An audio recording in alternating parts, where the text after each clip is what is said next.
पुत्र की इच्छा रखने वाले यह जानकारी अवश्य पढ़े, कहीं बाद में पछताना न पड़े। महाराजा चित्रकेतु पुत्रहीन थे। महर्षि अंगिरा का उनके यहाँ आना जाना होता था।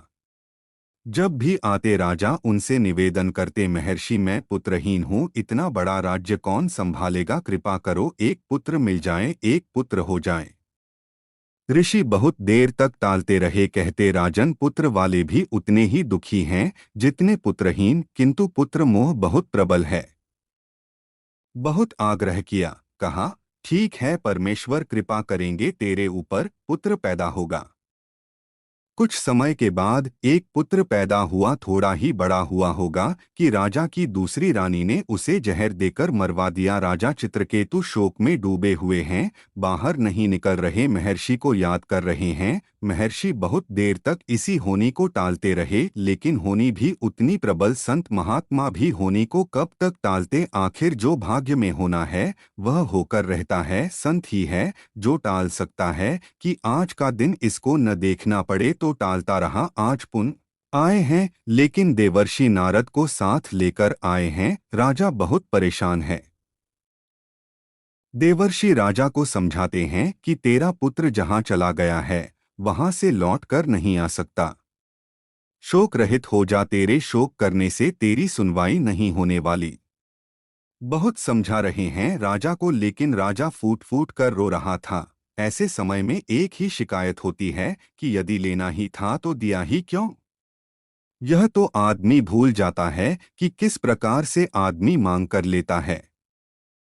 मन्नतें मांग कर इधर उधर जाकर लिया है पुत्र हो, लेकिन आज उन्हें भी उलाहना दे रहा है।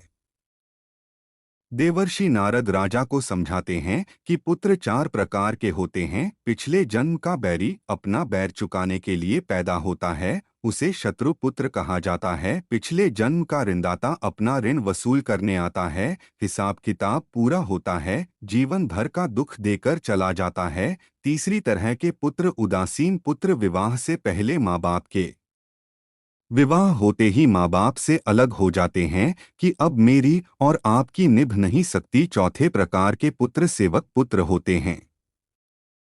माता पिता में परमात्मा को देखने वाले सेवक पुत्र, सेवा करने वाले उनके माता पिता की सेवा, परमात्मा की सेवा। माता पिता की सेवा हर किसी की किस्मत में नहीं है, कोई कोई भाग्यवान है जिसको यह सेवा मिलती है। उसकी साधना की यात्रा बहुत तेज गति से आगे चलती है, घर बैठे भगवान की उपासना करता है।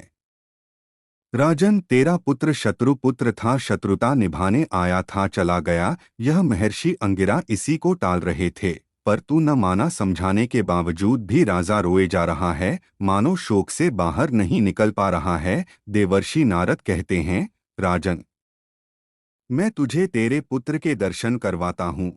सारे विधि विधान तोड़कर तो देवर्षि उसके मरे हुए पुत्र को लेकर आए हैं। शुभ्रत श्वेत कपड़ों में लिपटा हुआ है, राजा के सामने आकर खड़ा हो गया। देवर्षि कहते हैं, क्या देख रहे हो? तुम्हारे पिता हैं, प्रणाम करो। पुत्र आत्मा पहचानने से इनकार रही है। कौन पिता? किसका पिता? देवर्षि क्या कह रहे हो आप? न जाने मेरे कितने जन्म हो चुके हैं, कितने पिता।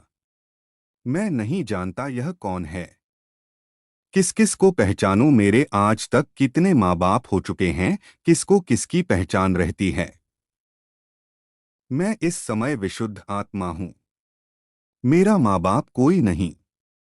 मेरा माँ बाप परमात्मा है, तो शरीर के संबंध टूट गए। जितनी लाख योनियां आदमी भोग चुका है उतने ही माँ बाप। कभी चिड़िपा में माँ बाप, कभी कौआ में माँ बाप, कभी हिरण में, कभी पेड़ पौधे इत्यादि इत्यादि। सुन लिया राजन? यह अपने आप बोल रहा है।